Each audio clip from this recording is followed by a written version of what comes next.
എത്ര രൂപയായി? എത്രയായാലും ഓഫീസിൽ ഒന്ന് വാങ്ങിച്ചോളൂ. ഏതാ ഓഫീസ്? നീ എന്തോ ഈ പറയുന്നേ? നിന്റെ അമ്മായി അമ്മയുടെ ആഫീസ്. ഇവിടെ പോടാ, ബിസിനസ് അറിയാത്ത കഴുതാ. താമസിക്കോ? ഓ സാർ, ഉച്ചയ്ക്ക് ഊണിന് വണ്ടി തരണം സാർ. വേണ്ട, ഞാൻ മാനേജ് ചെയ്തോളാം. Good morning sir. Good morning. ഒരു നല്ല ടാക്സി പോലും കിട്ടാനില്ല. എങ്ങനെയുണ്ട് സെയിൽ? തരക്കേടില്ല. നമ്മുടെ പ്രോഡക്റ്റ് നല്ല മൂവ്മെന്റ് അല്ലേ? ഒറ്റ കുപ്പി പോലും വിറ്റിട്ടില്ല. അങ്ങനെ വരാൻ വഴിയില്ലല്ലോ. ഈ എറണാകുളത്തൊക്കെ പ്രോട്ടോബി ഭയങ്കര സെയിൽ, കിട്ടാനില്ല. ഈ ഗർഭശുശ്രൂഷയ്ക്ക് പറ്റിയ ടോണിക്കാണ്. മിനറൽസ്, പ്രോട്ടീൻസ്, ഹോർമോൺസ്, വൈറ്റമിൻസ് എല്ലാം ഉണ്ടല്ലോ. വെറുതെ പുഴു അടിക്കാതെ അച്ഛനെ. നെല്ലിക്ക വൈനിൽ ഏതാണ്ട് അരച്ചു കലക്കി ഉണ്ടാക്കുന്ന സാധനമല്ലേ. ഞാൻ അന്നേ പറഞ്ഞതാ ഇതൊന്നും ചെലവാവില്ലെന്ന്. പിന്നെ ചെലവാക്കാം. ഡോക്ടർമാർക്ക് നല്ല കമ്മീഷൻ കൊടുക്കണം. അത് കമ്പനിക്കാർ വിചാരിക്കാൻ നമ്മൾ എന്ത് ചെയ്യാൻ? പറഞ്ഞ് സമ്മതിപ്പിക്കണം. പ്രോവി തേക്കാര് 500 ബോട്ടിലിന് വീതം കമ്മീഷനായിട്ട് ഓരോ വാഷിംഗ് മെഷീനാണ് കൊടുക്കുന്നത്. തന്നെ? അല്ലാതെ ഇത്രയും ചെറിയ കമ്പനികൾക്കൊന്നും നിലനിൽപ്പില്ല. നിങ്ങൾ ഇവിടെ വെച്ച ബോട്ടിലുകളെല്ലാം തിരിച്ചു കൊണ്ടുപോകണം. എല്ലാം എക്സ്പയറി ഡേറ്റ് ആവാറ്. എക്സ്പയറി ഡേറ്റ് കഴിഞ്ഞ സാധനം ഒന്നും ഇവിടെ വിൽക്കാറില്ലേ? ഇവിടെ എക്സ്പയറി ഡേറ്റ് കഴിഞ്ഞൊന്നും വിൽക്കാറില്ല. ചില സ്ഥലത്ത് വിൽക്കാറുണ്ട്. ഇവിടെ ഇരിക്കട്ടെ, ഞാൻ ഒന്ന് കറങ്ങിട്ട് വരാം. Okay okay. ബ്ലഡും യൂറിനും മോഷനും ഒന്ന് പരിശോധിച്ചിട്ട് വരൂ. ഒരു എക്സ്റേ എടുത്തോ, എന്നിട്ട് മരുന്നിന് എഴുതാം. ഡോക്ടർ, എനിക്ക് രാവിലെയുള്ള തലവേദന മാത്രമേ ഉള്ളൂ. അതിന് ഇത്രയും പരിശോധനകൾ വേണോ? എങ്കിൽ പിന്നെ നിങ്ങൾ എന്റെ അടുത്ത് വരണോ? സ്വന്തമായിട്ട് അങ്ങ് ചികിത്സിച്ചാ പോരെ. ഇത് വെറും ഒരു തലവേദന ആയിക്കണമെന്നില്ല. എന്താ, പരിശോധിക്കാൻ ബുദ്ധിമുട്ടുണ്ടോ? ഇല്ല ഡോക്ടർ. പിന്നെ ഇത് KJ ലാബറട്ടറിയിൽ പരിശോധിപ്പിച്ചാൽ മതി. അവിടെ നല്ല റിസൾട്ട്. ബാക്കിയെല്ലാം പോക്കാം. ശരി.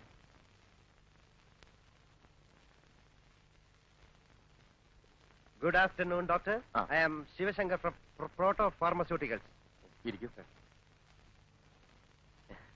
ഞാൻ മുമ്പൊരിക്കൽ ഡോക്ടറെ വന്ന് കണ്ടിരുന്നു. ഓ, ഞാൻ ഓർക്കുന്നില്ല. ഞങ്ങളുടെ പ്രോട്ടോ ബീറ്റ് ടോണിക് വളരെ എഫക്റ്റീവ് ആണ്. പക്ഷേ ഡോക്ടർ ഒന്നുപോലെ ഇതുവരെ എഴുതിയില്ല. ഇത്തരം ചെറിയ കമ്പനികൾ ഞാൻ എഴുതാറില്ല. ഞങ്ങളുടെ കണ്ടന്റ് എന്താണെന്ന് നോക്കണം ഡോക്ടർ. അതിന്റെ ആവശ്യമില്ല. ടോണിക്കുകളുടെ ബഹളമാണ് ഇവിടെ. പിന്നെ ടേബിൾ ഫാൻ കണ്ടോ? കണ്ടു. അത് പ്രോവി തേക്കാരുടെ കോംപ്ലിമെന്റ്സ് ആണോ? പിന്നെ ഈ ടേബിൾ കണ്ടോ? കണ്ടു. വിറ്റ ബീറ്റോളുകാരുടെയാണ്. ദാ ബ്യൂറോ. മനസ്സിലായി, എനിക്ക് മനസ്സിലായി.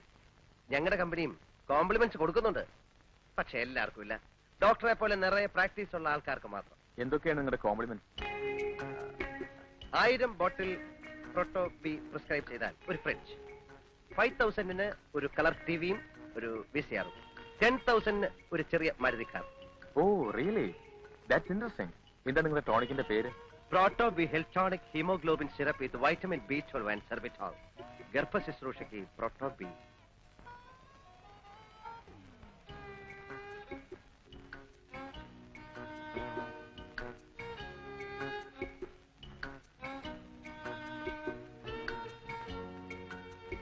പ്രോട്ടോബി 4 ബോട്ടിൽസ്. അതേത് ഡോക്ടറെ? ഡോക്ടർ സുരേന്ദ്രന്റെ. ഇത് തീർന്നിരിക്കുക. ഒരു ബോട്ടിൽ പോലും ഇല്ലേ? ഇല്ല, കംപ്ലീറ്റ് തീർന്നു. ഇപ്പൊ തന്നെ എത്ര ചീട്ടാ വന്ന് മടങ്ങിപ്പോയെന്നറിയോ? ഡോക്ടർ പറഞ്ഞിരുന്നു കിട്ടാൻ ഭയങ്കര ഡിമാൻഡാണെന്ന്. അതുകൊണ്ട് 4 വാങ്ങി വെച്ചോളാം. ഇനി എന്ന് വരും? 2 ദിവസത്തിനകം വരുത്തി തരാം. വേറെ എവിടെയെങ്കിലും കിട്ടൂ? എല്ലാ മെഡിക്കൽ ഷോപ്പിലും ഔട്ട് ഓഫ് സ്റ്റോക്കാ. അന്വേഷിച്ച് നോക്ക്. എന്താ അസുഖം നിങ്ങൾക്ക്? തലവേദന. സൂര്യൻ ഉദിച്ചാൽ അപ്പം തുടങ്ങും. വേറെ എവിടെയെങ്കിലും കിട്ടുമെന്ന് ഞാൻ നോക്കട്ടെ. ആ റെപ്രസെന്റേറ്റീവ് ആള് കൊള്ളാമല്ലോ. കഴിഞ്ഞ 1 മാസമായിട്ട് ഞാൻ പട്ടി ചന്തയ്ക്ക് പോകുന്ന പോലെ പോവാന്നല്ലാതെ ഒറ്റ ഒരുത്തൻ ചിറ്റ എഴുതണ്ടേ. ഇപ്പൊ മെഡിക്കൽ ഷോപ്പുകാർക്ക് എന്നെ കാണുമ്പോ പുച്ഛമാ. കമ്പനിക്കാര് പറയുന്നത് ഞാൻ വർക്ക് ചെയ്യാഞ്ഞിട്ടാണ്. അല്ലേ അങ്ങതി, ഓരോരുത്തരും 1000 ബോട്ടിൽ വെച്ച് എഴുതിയാലേ നീ ഫ്രിഡ്ജും VCR-ഉം TV-യും ഒക്കെ എവിടുന്ന് എടുത്ത് കൊടുക്കും? ഞാൻ എവിടുന്ന് കൊടുക്കാനാ? പിന്നെ ഈടാ എല്ലാരും കൂടെ ഉത്സാഹിച്ചൊന്ന് എഴുതി ഒരു 10,000 ബോട്ടിൽ ഇലവായ എനിക്കൊരു 8,000 റുപ്യ കമ്മീഷൻ കിട്ടും. പിന്നെ ഞാൻ ഈ ജോലിക്ക് പോകുന്നില്ലെങ്കിലോ? പിന്നെ ഇവന്മാര് കോംപ്ലിമെന്റ്സ് വാങ്ങിക്കാൻ വീട്ടിൽ വരുമോ? വീട്ടിൽ വരട്ടെ, അപ്പൊ കൊടുക്കാൻ കോംപ്ലിമെന്റ്സ്. അയ്യോ, അപ്പൊ ജോലി ഈ നാട്ടിലാണ് ജോലിക്ക് പഞ്ഞം.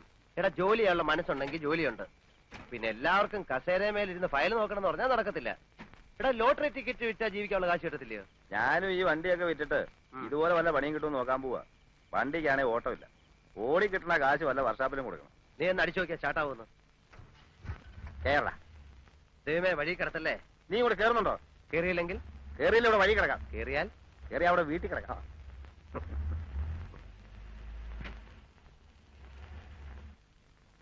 എന്റെ ഏട്ടാ, ഞാൻ പറഞ്ഞ കേക്കണ്ടേ?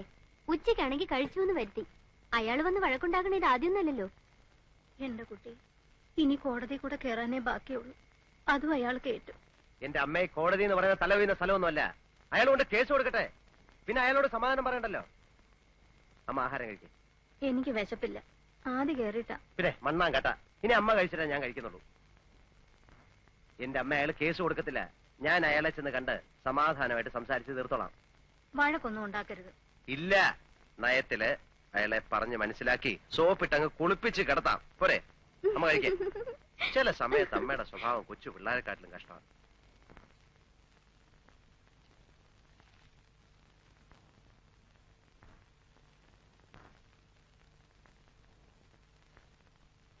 എന്ത് വേണം? ഞാൻ ചേട്ടനെ ഒന്ന് കാണാമെന്ന്. ആ കണ്ടോളൂ. അതല്ല. ഏതല്ല എടാ, എന്റെ നിഴല് കണ്ടാ മുങ്ങി നടക്കണ നീ എന്നെ കാണാൻ വരെ. എന്താണാവോ ഉദ്ദേശം? ചേട്ടൻ വീട്ടിൽ വന്നു എന്നറിഞ്ഞു. അമ്മ ആകെ വിഷമിച്ചിരിക്കുക. ഞാൻ പറയുന്നത് ശരിയല്ലെന്നറിയാം. എന്നാലും കുറച്ചാളൂടെ ക്ഷമിക്കണം. മാസാമാസം ഞാൻ കൃത്യമായിട്ട് പലിശ തന്നോളാം. 1 കൊല്ലത്തിനുള്ളിൽ കടം വീട്ടുകയും ചെയ്യാം. എവിടുന്നെടുത്ത് വീട്ടും? എനിക്ക് എന്നെ വിശ്വാസമില്ല. ഞാൻ എന്റെ വഴി നോക്കിക്കോളാം. മേനോൻ ചേട്ടൻ എന്നെ എന്ത് വേണമെങ്കിലും ചെയ്തോ. എന്റെ അമ്മയെ വിഷമിപ്പിക്കരുത്. എടാ, നിന്റെ അച്ഛൻ ചെയ്ത ചതിക്ക് നിങ്ങളൊക്കെ അനുഭവിക്കണം. 3 മാസത്തെ അവധിയും പറഞ്ഞ് വാങ്ങിച്ചോണ്ട് പോയതാ. ഇപ്പൊ കൊല്ലത്രയായി. മുതലുമില്ല, പലിശയില്ല. ഇനി നിങ്ങളടുത്ത് ഞാൻ വരണില്ല. ഇവിടെ നീതി നിയമമുണ്ടോ ഞാനും നോക്കട്ടെ. ഞാൻ കാല് പിടിക്കാൻ ചേട്ടാ. ഇറങ്ങിപ്പോടാ തെണ്ടി കള്ളവർഗങ്ങൾ. എടോ, ഇത്രയും നേരം തന്റെ കാല് ഞാൻ പിടിച്ചത് തന്റെ അച്ഛന്റെ കൂട്ടുകാരനായതുകൊണ്ട് ഇടിച്ചതിന്റെ ഷേപ്പ് ഞാൻ മാറ്റിക്കളയും. താൻ എന്നെ കോടതി കയറ്റല്ലോ. കേട്ടൂടാ. ഞാൻ കോടതി കയറുന്നത് തന്നെ കൊന്നിട്ടായിരിക്കും. താൻ ആണാണെങ്കിൽ എനിക്ക് വക്കീലോട്ട് സഹിക്കണോ? അത് എന്റെ മരണമാ. എന്താ കാണണോ? എടാ ശിവൻകുട്ടി, നീ പോക്കിരുത്തരാ അതെ, കാട്ടെ. പോക്കൃത്തരാ. താൻ എന്തോ ചെയ്യും? ഞാനും ചെയ്യില്ല. എന്നെ കോടതി കയറ്റണ്ടേ? അത് ഞാൻ എന്റെ ഇഷ്ടം പോലെ ചെയ്യും. ഞാൻ ചിലപ്പോ കേട്ടില്ലെന്ന് വരും. അതിന് നിനക്കെന്താ നഷ്ടം? എനിക്ക് നഷ്ടമൊന്നുമില്ല. നഷ്ടപ്പെടാൻ പോകുന്നത് തനിക്കായിരിക്കും. മറക്കണ്ട. ഇല്ല, മറക്കില്ല. താനെന്തോ നോക്കി പേടിപ്പിക്കുന്നത്? അങ്ങനെ ഫീൽ ചെയ്യുന്നുണ്ടോ? ആ, കളിക്കല്ലേ. ആരോടാ ദേഷ്യപ്പെടുന്നേ? അത് നമ്മുടെ ശിവൻകുട്ടി നാക്കെടുത്ത തമാശ പറയൂ. അല്ല, പാരമ്പര്യമായിട്ട് അങ്ങനെയാ. അപ്പൊ കാണാം. കാണണം. കാണണം. കാണണം. എന്താ പറയാ?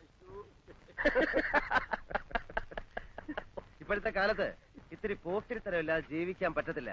നമ്മളൊന്ന് താന്ന് കൊടുത്താലേ നമ്മുടെ തലയിൽ കയറും. അല്ല, അയാൾ ഇനി പോലീസ് സ്റ്റേഷനിൽ കംപ്ലൈന്റ് വല്ലതും കൊടുക്കും? കംപ്ലൈന്റ് കൊടുത്താ പ്രശ്ന. ഇടിച്ചവന്മാര് നട്ടല്ലൂരും. പേടിത്തൊണ്ടനാ. അതുകൊണ്ട് കംപ്ലൈന്റ് ഒന്നും കൊടുക്കത്തില്ല. ഓട്ടോ ഒന്നും ഇല്ലേ? നമുക്ക് വേണമെങ്കിൽ ഒന്ന് കറങ്ങിട്ട് വരാം. അതെ, നടന്നങ്ങ് പോയാ മതി.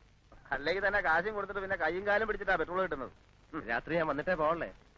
ബസ് ചാർജ് 1 രൂപ കൊടുക്കണം. എല്ലാം ശരി തന്നെ.